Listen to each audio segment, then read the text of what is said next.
إن في ذلك لذكرى لمن كان له قلب أو ألقى السمع وهو شهيد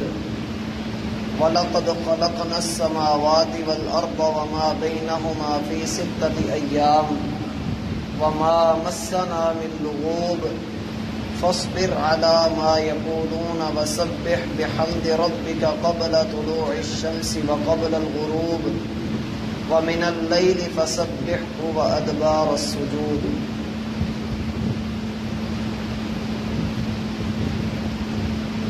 احباب ذی وقار، محترم سامعین و سامعات، نبی کریم صلی اللہ علیہ وآلہ وسلم مدینہ کی طرف ہجرت کر کے جب پہنچے تو سب سے پہلا کام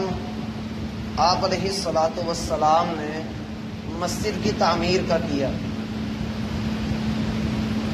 اور یہ بڑی واضح بات ارشاد فرمائی، احب البلاد الی اللہ مساجدها، زمین کے اوپر جتنے بھی ٹکڑے ہیں، جتنی بھی جگہ ہیں، ان سب میں سب سے محبوب اور سب سے پسندیدہ ٹکڑے اللہ کے ہاں مساجد ہیں۔ وَأَبْغَضُ الْبِلَادِ، اور وہ خطے، وہ ٹکڑے جو اللہ کو پسند نہیں ہیں، وہ بازار ہیں۔ لہذا بندے پر لازم یہ ہے کہ وہ مساجد کی طرف رغبت رکھے، ان کی آباد کاری میں، ان کو پاک رکھنے میں اور ان کی بہبود میں اپنی ہمت طاقت کے مطابق حصہ ڈالے۔ نبی صلی اللہ علیہ وآلہ وسلم نے مسجد نبوی کی تعمیر میں حصہ لیا، صحابہ کرام بھی مٹی لا رہے تھے اور آپ علیہ الصلاۃ والسلام خود بھی، حتیٰ کہ جب مسجد کی صحن والی جگہ مکمل ہو گئی تو آپ علیہ الصلاۃ والسلام نے کھجور کے کچھ تنے وہ منگوا کر ان کے ستون بنوائے اور ان کے اوپر کھجور کی شاخیں ڈال کر چھت ڈال دی گئی جو گرمی کے موسم میں فائدہ دیا کرتی تھی۔ اور پھر آپ علیہ الصلاۃ والسلام نے ایک بڑی عظیم حدیث بیان فرمائی کہ الصلاۃ عماد الدین، نماز دین کا ستون ہے۔ مسجد کے اندر بھی ستون ہے، دین کے اندر بھی ستون ہے، اور حدیث میں آتا ہے کہ مسجد کا یہ ستون جو قائم رکھے ہوئے ہے مسجد کو، اس کے علاوہ بھی مسجد کا ایک ستون ہے، ان للمساجد اوتادا، مسجد کے کچھ لوگ ایسے ہیں جو مسجد کے ستون ہوتے ہیں، جو مسجد کی رونق کہلاتے ہیں، اور یہ کوئی عام لوگ نہیں ہیں۔ الملائکۃ جلساؤہم، یہ وہ لوگ جو مساجد کے ساتھ دل لگاتے ہیں، ان میں رہتے ہیں، نماز کے وقت ان میں حاضر ہوتے ہیں اور مسجد کی ترقی میں، اس کے کام کاج میں حصہ لیتے ہیں۔ یہ وہ لوگ ہیں جو مسجد کے ستون ہیں، مسجد کو اندرونی طور پر جہاں مال کی ضرورت ہے مال دیتے ہیں، وقت کی ضرورت ہے یہ وقت اس کو دیتے ہیں، اور کسی بھی طرح کی ذمہ داری مسجد کا کوئی کام نکلتا ہے، یہ آگے بڑھ کر موقع کی تلاش میں ہوتے ہیں کہ ان کو موقع ملے اور یہ مسجد کی آباد کاری میں حصہ ڈالیں۔ یہ وہ لوگ ہیں جو مسجد کے سپورٹر ہیں، جن کو اللہ رب العالمین نے چنا اس لیے ہے، اللہ یجتبی الیہ من یشاء، اللہ جس کو چاہتا ہے اپنی طرف لے آتا ہے۔ اور مسجد کے یہ عظیم آدمی اور مسجد کی رونق اور مسجد کے ساتھ جڑنے والے، مسجد کے ساتھ دل لگانے والے، نبی صلی اللہ علیہ وآلہ وسلم نے فرمایا کہ جب انسان قبر میں رکھا جاتا ہے تو قبر کا عذاب اس کے سر کی جانب سے اس کی طرف آتا ہے، تو قبر کے عذاب اور بندے کے سر کے درمیان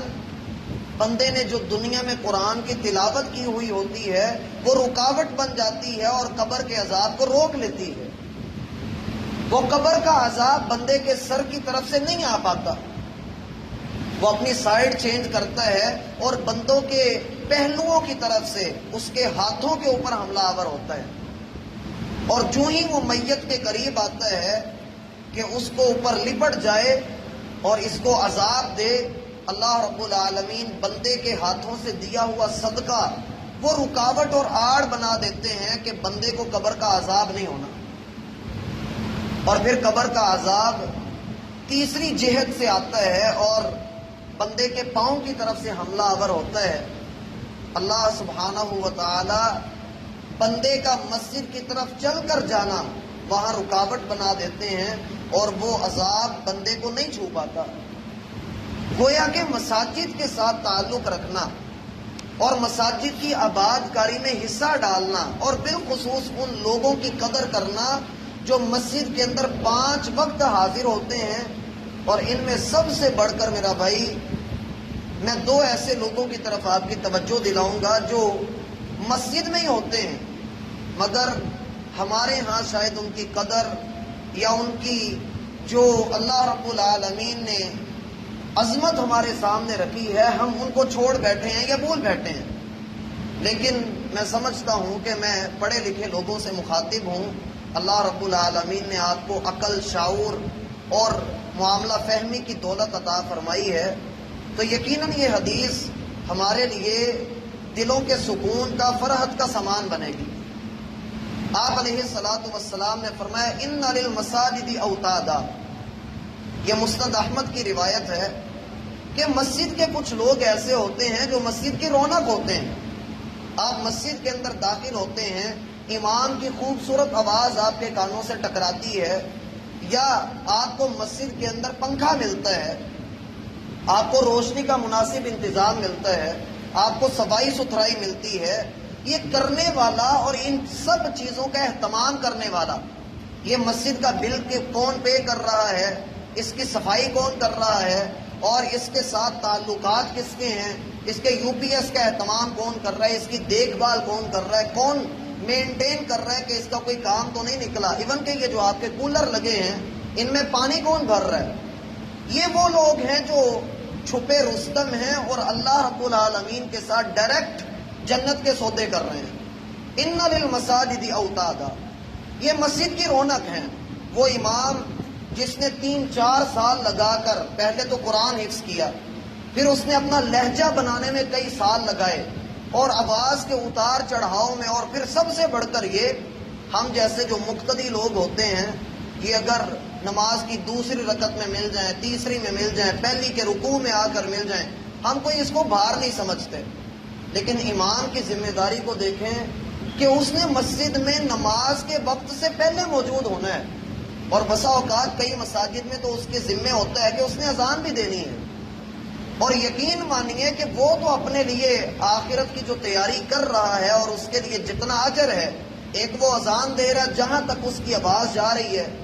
جتنی چیزیں اس آواز کو سن رہی ہیں چاہے وہ جاندار ہیں یا بے جان ہیں، کل قیامت والے دن اس کے حق میں گواہی دیں گی۔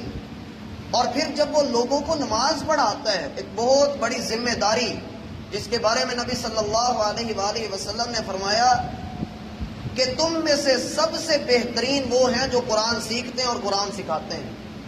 اور چاہیے کہ تمہاری امامت وہ کروائے جو تم میں سب سے زیادہ قرآن کا علم رکھتا ہے۔ ایک چھوٹا سا بچہ، غالباً عمر نام تھا، عثمان بن ابی العاص، یا عمر نام تھا یا عثمان بن ابی العاص تھا، سنن ابو داود کے اندر لمبی روایت موجود ہے۔ کہتے ہیں کہ ابھی ہم انتظار میں تھے کہ دیکھیں کہ مشرکین مکہ میں سے غالب آتا ہے کوئی یا محمد صلی اللہ علیہ وآلہ وسلم غالب آتے ہیں، تو جب ہم نے دیکھا کہ اللہ نے اپنے نبی کو غالب کر دیا ہے، تو میں، ہمارے قبیلے کے کچھ افراد، میں اپنے باپ کے ساتھ نبی صلی اللہ علیہ وآلہ وسلم کی خدمت میں حاضر ہوا، اس حال میں کہ ابھی ہم نے اسلام قبول نہیں کیا تھا، مگر صحابہ کرام جو ہمارے قبیلے کے قریب سے گزرتے تھے ان سے میں نے قرآن کا کچھ حصہ سیکھ رکھا تھا، اور اس صحابی کی عمر 6 سال ہے۔ کہتے ہیں کہ جب ہم نبی صلی اللہ علیہ وآلہ وسلم کے پاس آئے اور ہم نے آپ کے ہاتھ پر اسلام قبول کیا، تو آپ علیہ الصلوۃ والسلام نے دیکھا کہ میں اپنی قوم کے بڑے افراد میں سب سے چھوٹا بھی ہوں، لیکن سب سے بڑھ کر قرآن مجھے یاد ہے۔ تو آپ علیہ الصلوۃ والسلام نے مجھے میرے قبیلے کا امام مقرر کر دیا۔ یہ 6 سال کا بچہ تھا، لیکن اس وجہ سے امام بنا دیا گیا کہ اس کے پاس قرآن کا علم زیادہ ہے۔ اور میرا بھائی، بڑی ہمارے معاشرے کی عجیب بات ہے کہ مسجد کے اندر اگر کسی نئے امام کا تقرر کا معاملہ ہو، یا مسجد کے اندر امام کے حوالے سے کوئی بات چیت ہو، تو وہ لوگ امام پر نکتہ چینی کر رہے ہوتے ہیں جنہیں تجوید کی الف بے کا بھی پتہ نہیں ہوتا، اور وہ امام کے بارے میں کہتے ہیں اس کی قرات اچھی نہیں ہے، اس کا لہجہ اچھا نہیں ہے، یا اس کی تجوید اچھی نہیں ہے، حالانکہ اسے خود نہیں پتا کہ تجوید کے اصول کیا ہیں، اس کے اسرار و رموز کیا ہیں، اور قرآن کو پڑھنے کا جو لحن ہے وہ کس انداز میں ہونا چاہیے۔ اس کو صرف وہ قاری اچھا لگتا ہے جس کی آواز اسے اچھی لگتی ہے، اور یہ انٹرنیشنل لیول کے قاریوں کو سن کر یہ کہتا ہے کہ شاید جو ہماری مسجد کے امام صاحب ہے وہ بھی اسی طرح کے ہوں۔ نہیں میرا بھائی، ہر ایک کا اپنا ایک لہجہ ہے، اپنی اس کی ایک طرز ہے، اپنا اس کا ایک انداز ہے۔ آپ نہیں جان سکتے کہ وہ کتنے شوق اور کتنے لحن سے اللہ کے قریب ہو کر کے پڑھ رہا ہے۔ تو اصل چیز یہ ہے کہ یہ فیصلہ عام آدمی، آپ دیکھتے ہیں کہ ایک آدمی جسے مارکیٹ کا پتہ ہی نہیں، کسٹمر بلائنڈ ہوتا ہے، وہ مارکیٹ میں جائے گا، اسے پتہ ہی نہیں کہ کپڑا کون سا اچھا ہے اور کس چیز کے بارے میں مجھے بھاؤ کرنا ہے۔ اگر وہ اس چیز کو جانے گا ہی نہیں اور دور سے ہی بیٹھ کر نکتہ چینی کرتا جائے گا، تو ہم کہیں گے بھائی پہلے اپنا ہاتھ مارکیٹ میں ڈال کر دیکھو، چل پھر کر دیکھو، تمہیں اندازہ تو ہو۔ یہی حال ہم اگر مساجد کے ائمہ کے ساتھ کرنے لگ جائیں کہ ہمیں علم ہی نہ ہو اور ہم ان کے اوپر جو ہے وہ نکتہ چینی کریں یا عیب جوئی کریں، تو میرا بھائی یہ طریقہ کار مناسب نہیں۔ اور یہ مسجد کا وہ ستون ہے کہ جس کی ہم اگر اللہ کے رسول صلی اللہ علیہ وآلہ وسلم کی زبان اقدس سے اس کی فضیلت کو دیکھیں تو آپ علیہ الصلوۃ والسلام نے منع فرمایا ہے کہ اگر امام ابھی مسجد کے اندر نہیں آیا، وہ وضو کر رہا ہے یا کسی اور کام میں مشغول ہے اور نماز کا وقت ہو گیا ہے، آپ صفیں نہیں بنا سکتے، آپ کھڑے نہیں ہو سکتے۔ صحیح بخاری کی روایت ہے، بعض صحابہ کرام ابھی آپ علیہ الصلوۃ والسلام آئے نہیں تھے اور صحابہ کرام نے صفیں بنانا شروع کر دی کہ نماز کا وقت ہو گیا ہے۔ آپ علیہ الصلوۃ والسلام جب کچھ دیر کے بعد باہر آئے، آپ نے دیکھا کہ صحابہ کھڑے ہیں، آپ نے ان سے کہا لا تقوموا حتی ترونی، کھڑے نہ ہوا کرو جب تک مجھے آتے ہوئے دیکھ نہیں لیتے۔ اور یہاں اگر ہم اللہ کے رسول صلی اللہ علیہ وآلہ وسلم کی اس تعلیم کا اپنے رویے کے ساتھ تقابل کریں تو میرا بھائی ہماری حالت یہ ہوتی ہے کہ سوئی کے اوپر سوئی چڑھتی ہے اور ہم گردنیں موڑ کر پیچھے دیکھنا شروع کر دیتے ہیں، یا پھر امام کے بارے میں ہم کہتے ہیں کہ یہ مصروف پڑا ہے، یہ ایسا ہے ویسا ہے۔ امام کے بارے میں ایسی بات کرنا زیب نہیں دیتا۔ کیوں نہیں زیب دیتا؟ اس لیے کہ وہ ہماری نمازوں کا امین ہے، وہ ہمیں امامت کروا رہا ہے۔ یار وہ بھی ایک انسان ہے، اس کے ساتھ بھی ضروریات جڑی ہوئی ہیں، وہ دودھ کا دھلا تو نہیں۔ ہمارے ادھر فیصلہ آباد کی ایک مسجد کا واقعہ ہے، ہمارے ایک ساتھی کو وہاں پر امامت کا اتفاق ہوا، کچھ عرصے کے بعد اس نے امامت چھوڑ دی، تو اللہ تعالیٰ اپنی رحمت میں رکھے حافظ شریف صاحب کو، ان کے پاس ایک دوسرا ساتھی چلا گیا کہ استاد جی مجھے وہاں پر امامت کے لیے رکھوا دیں۔ تو حافظ صاحب فرمانے لگے کہ بیٹا وہاں پر اگر جانا ہے تو تمہیں کچھ شرائط پر عمل کرنا پڑے گا۔ اس نے کہا استاد جی وہ کیا ہیں؟ کہنے لگے پہلی شرط یہ ہے کہ والدین بھی نہ ہو اور اولاد بھی نہ ہو، کوئی کنبہ قبیلہ، کوئی خاندان نہ ہو، عید شبرات کی کوئی فکر نہ ہو، اگر تو تم نبھا سکتے ہو تو پھر وہاں پر چلے جاؤ۔ تو اس نے کہا استاد جی میں سمجھا نہیں۔ کہا ان کا انداز اور رویہ یہ ہے، وہ عید پر بھی چھٹی نہیں دیتے، وہ کہتے ہیں کہ بس بندہ آئے اور پھر اس کا جنازہ ہی یہاں سے جائے، اس مسجد والوں کا حساب یہ ہے۔ اور کئی مساجد کو ذاتی طور پر میں جانتا ہوں جنہوں نے ائمہ کرام کے لیے اتنی آسانیاں کی ہیں، اتنی آسانیاں کی ہیں، مہینے میں 4 چھٹیاں دیتے ہیں، اچھا رہن سہن دیتے ہیں، ان کا راشن پورا کرتے ہیں، ان کے گھروں کے اخراجات کو دیکھتے ہیں، اور پھر الگ سے وظیفہ بھی دیتے ہیں۔ اللہ تعالیٰ ایسے لوگوں کو جزائے خیر دے جو مساجد کے ان ستونوں کو قائم دائم رکھتے ہیں۔ ان للمساجد اوتادا، تو میرا بھائی مسجد کے جو ستون ہیں ان میں امام سب سے پہلے، اور عام طور پر دیکھا گیا ہے کئی مساجد کے اندر اجتماعی طور پر ہماری حالت یہ ہے کہ امام کی نسبت خطیب کی قدر زیادہ کی جاتی ہے اور امام کو وہ مقام نہیں دیا جا رہا ہوتا۔ میرا بھائی، امام خطیب سے کہیں بڑھ کر ہے کہ وہ 24 گھنٹے کے قریب 5 وقت آپ کے پاس آ رہا ہے اور خطیب 1 ہفتے میں آپ کے پاس آ رہا ہے۔ اس امام نے جس نے اپنا رہنا پینا اٹھنا بیٹھنا اس نے سارا کچھ مسجد کے ساتھ جوڑ کر رکھا ہے، اس کی قدر کیجیے۔ ابراہیم علیہ السلام بڑے پائے کے نبی ہیں۔ اللہ رب العالمین نے جب ساری آزمائشیں کر لیں، یہ مسجد کے دوسرے ستون کی میں آپ کو بات بتانے لگا ہوں، جب انہوں نے ساری آزمائشیں پوری کر لیں تو اللہ رب العالمین نے جو انعام دیا، کیا انعام تھا؟ ان طہر بیتی للطائفین والقائمین والرکع السجود۔ اے ابراہیم، خود بھی اور اپنے بیٹے کو بھی ساتھ لو اور میرے گھر کی صفائی کرو، یہ تمہارا انعام ہے۔ یعنی وہ آدمی جو اللہ کے گھر کی صفائی کر رہا ہے، جو اللہ کے گھر کی مینٹیننس کر رہا ہے، اس میں حصہ ڈال رہا ہے، خواہ وہ پیسے کے ساتھ ڈالے، آپ خادم کی تنخواہ میں حصہ لے رہے ہیں، آپ گلے میں پیسہ ڈال رہے ہیں، یا آپ کسی بھی طریقے سے مسجد کی فلاح و بہبود کے اندر، ایون کہ حدیث میں آتا ہے کمفحص قطعۃ، اگر تم کبوتری کے انڈے کے برابر بھی اس میں حصہ ڈالتے ہو، بن اللہ لہ بیتا فی الجنہ، اللہ اس کے لیے جنت میں ایک گھر بنا دیتا ہے۔ آپ اس میں حصہ ڈالنے والے بنیے۔ اور یہ دوسرا ستون ہے مسجد کا جس کی ہمیں قدر کرنی چاہیے۔ میں یہ نہیں کہتا کہ ہم قدر نہیں کرتے، میں یہ کہہ رہا ہوں ہمیں مزید قدر کرنی چاہیے، اور ان لوگوں کے ساتھ خصوصی طور پر ایسا تعلق ہو کہ ہم ان کے پاس آ کر کہیں کہ آپ اللہ سے ہمارے لیے دعا کریں۔ کیوں؟ نبی صلی اللہ علیہ وآلہ وسلم نے فرمایا ہر مسجد کی کچھ رونقیں ہوتی ہیں، کچھ ستون ہوتے ہیں،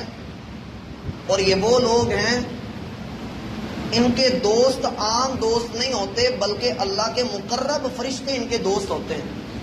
الملائکۃ جلساؤہم، اللہ کے مقرب ترین فرشتے ان کے دوست ہوتے ہیں۔ اور اگر یہ مسجد کے ستون پہلی صف کے نمازی جو ہمہ وقت ہر نماز میں فکر کرتے ہیں کہ میں نے مسجد کے اندر حاضر ہونا ہے، اگر میں نہ گیا تو کہیں امام صاحب اکیلے نہ ہوں، میری پہلی صف نہ چھوٹ جائے، وہ مسجد کے اندر حاضر ہونے کی فکر کرتا ہے اور رونق ہے مسجد کی۔ یقین مانیے نبی صلی اللہ علیہ وآلہ وسلم نے فرمایا کل قیامت کے دن 7 لوگ ایسے ہیں جن کو اللہ اپنے عرش کا سایہ عطا کرے گا، ان میں سے ایک وہ ہے جس کا دل مسجد کے ساتھ لگا ہوا ہے، وہ اپنا زیادہ تر وقت مسجد میں گزارتا ہے۔ اب ان کو انعام کیا ملتے ہیں؟ نبی صلی اللہ علیہ وآلہ وسلم نے فرمایا فرشتے ان کے رفیق ہوتے ہیں، اور اگر یہ لوگ کبھی مسجد سے غیر حاضر ہو جائیں تو فرشتے اپنے ان دوستوں کی تلاش میں نکلتے ہیں اور ان کو تلاش کرتے ہیں کہ ہمارے دوست کہاں چلے گئے۔ اور اگر ان کے دوست یعنی یہ نمازی، یہ مسجد کے ستون بیمار پڑ جائیں تو فرشتے ان کی عیادت کے لیے جاتے ہیں۔ اور تیسرا کام یہ ہوتا ہے کہ اگر مسجد کی یہ رونقیں امام یا خادم یا صف اول کے نمازی یا جس کا بھی مسجد کے ساتھ تعلق ہے، اگر وہ کسی مصیبت میں پھنس جائے تو اللہ کے یہ فرشتے اس کی غیب سے مدد بھی کر دیتے ہیں۔ اور آپ علیہ الصلوۃ والسلام نے فرمایا مسجد میں بیٹھنے کے 3 فائدے تو ہر بندہ ہی اٹھا سکتا ہے۔ اگر وہ مسجد میں بیٹھے گا تو فرشتے اس کے ساتھی بن جائیں گے، مسجد میں بیٹھ کر کبھی گندی بات کر نہیں سکے گا، ہمیشہ بات کرے گا تو اچھی بات ہی کرے گا، اور سب سے بڑا انعام یہ کہ اللہ کی رحمت اس کو ملتی رہے گی۔ اور ایک مزید ٹکڑا جو ہے وہ ذہن میں رکھیے کہ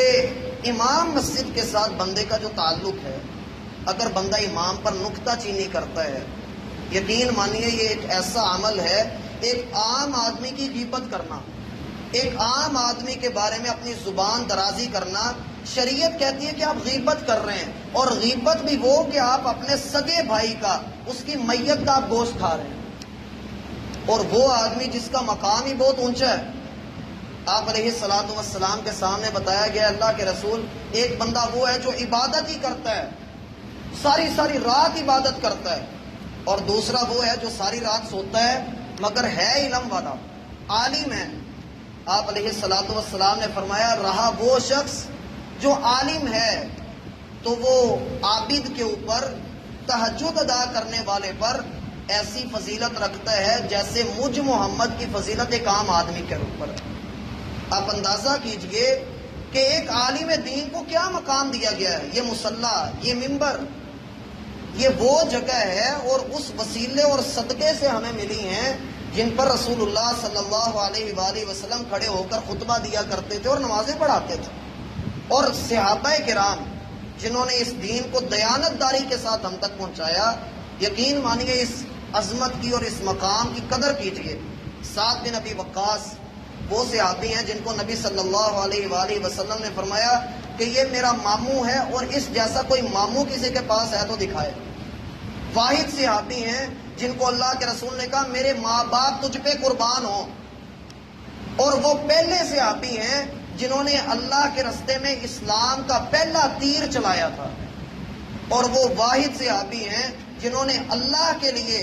سب سے پہلے اسلام کے اندر کسی کافر کا خون بہایا تھا، اونٹ کی ہڈی پکڑ کر اس کا سر پھاڑ دیا تھا۔ کوفہ کے اندر چلے گئے، اس دور میں گورنر لگا دیا سیدنا عمر فاروق رضی اللہ عنہ نے، ان کو گورنر لگے۔ کچھ عرصہ وہاں پر گزرا تو کوفہ سے شکایت مدینہ میں آ گئی، اور شکایت یہ آئی کہ سعد بن ابی وقاص نماز صحیح نہیں پڑھاتے، صحیح نماز نہیں ہمیں پڑھاتے۔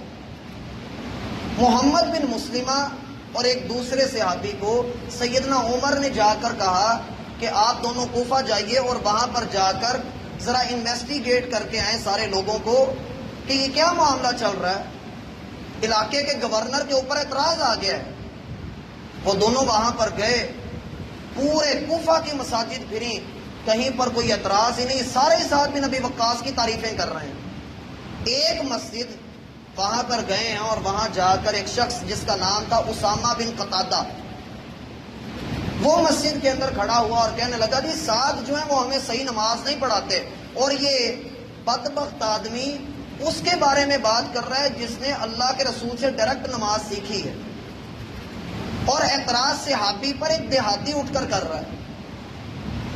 سیدنا سعد بن ابی وقاص رضی اللہ عنہ، اللہ کے رسول نے دعا دی تھی اے اللہ سعد کی دعا کو کبھی رد نہ کرنا۔ سیدنا سعد نے ہاتھ اٹھائے اور کہا اے اللہ تو جانتا ہے کہ یہ بندہ جھوٹا ہے، اور تو یہ بھی جانتا ہے کہ یہ صرف مشہور ہونے کے لیے یہاں پر کھڑا ہوا ہے، اے اللہ فَأَطِلْ عُمْرَهُ، اے اللہ اس کی عمر لمبی کر دے، میں اس کو بد دعا دیتا ہوں کہ اس کی عمر لمبی ہو، اور اے اللہ یہ کنگلا رہے، فقیر رہے، کبھی اس کے پاس مال دولت نہ آئے، وَعَرِّضْهُ بِالْفِتَنِ، اور اے اللہ اس کو ایسی آزمائش میں ڈال دے کہ لوگ اس سے عبرت پکڑیں۔ وقت گزر گیا، اس واقعے کے بعد سیدنا سعد بن ابی وقاص نے ریزائن بھی کر دیا کہ میں مزید حکومت کے معاملات نہیں سنبھال سکتا۔ معاملہ گزر گیا، لیکن اللہ کے ہاں وہ دعا محفوظ تھی۔ اسامہ بن قتادہ بوڑھا ہو گیا، لمبی عمر، اتنی لمبی عمر ہو گئی کہ اس کی یہ جو بھویں ہیں جن کو آپ پنجابی میں پروٹے کہتے ہیں، یہ جھک کر اس کی آنکھوں کے اوپر آ کر پڑ گئی، اتنی لمبی عمر ہو گئی۔ وہ لوگوں سے رستے میں کھڑا ہو کر خیرات مانگا کرتا تھا، اور قریب سے کوئی عورت گزرتی تو اس کے ساتھ چھیڑ خانی کرتا تھا۔ لوگ اسے کہتے تھے تو اتنا بوڑھا ہو گیا ہے اور تجھے شرم نہیں آتی، تو حرکتیں کیسی کرتا ہے؟ وہ آگے سے جواب دیتا تھا میں کیا کروں، مجھے سعد کی بد دعا لگ گئی ہے۔ میرا بھائی امام سعد بن ابی وقاص جیسا تو نہیں مگر امام تو ہے، اس نے بھی امام پہ اعتراض کیا تھا۔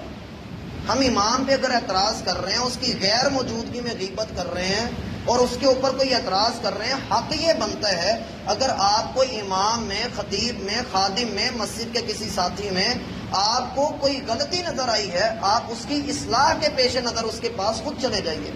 بجائے یہ کہ چار بندوں میں بیٹھ کر بندہ اس کو رگیتے اور اس کے بارے میں کومنٹس پاس کرے۔ عزتوں کو اس طرح سے ہر جایا نہیں جاتا، بلکہ اصلاح برائے اصلاح کی جاتی ہے، اور تنقید برائے اصلاح ہوتی ہے، تنقید برائے تنقید نہیں ہوتی۔ اسی لیے اہل علم کہتے ہیں کہ ایک عام آدمی کی غیبت کرنا تو گناہ تو ہے، یہ حرام ہی ہے، لیکن ایک عالم کی غیبت کرنا عام آدمی کی غیبت کرنے سے کہیں بڑھ کر گناہ ہے۔ اس لیے بندے کو چاہیے اپنے امام کی، اپنے خطیب کی اور اپنی مسجد کے نمازیوں کی قدر کریں. یہ مسجد کے وہ ستون ہیں جن کے دم سے مساجد آباد ہیں. اللہ تعالیٰ ایسے لوگوں کو قائم دائم رکھے، ان کے اجر میں اللہ تعالیٰ اضافہ کرے، اور جو ان لوگوں میں شامل نہیں ہیں اللہ تعالیٰ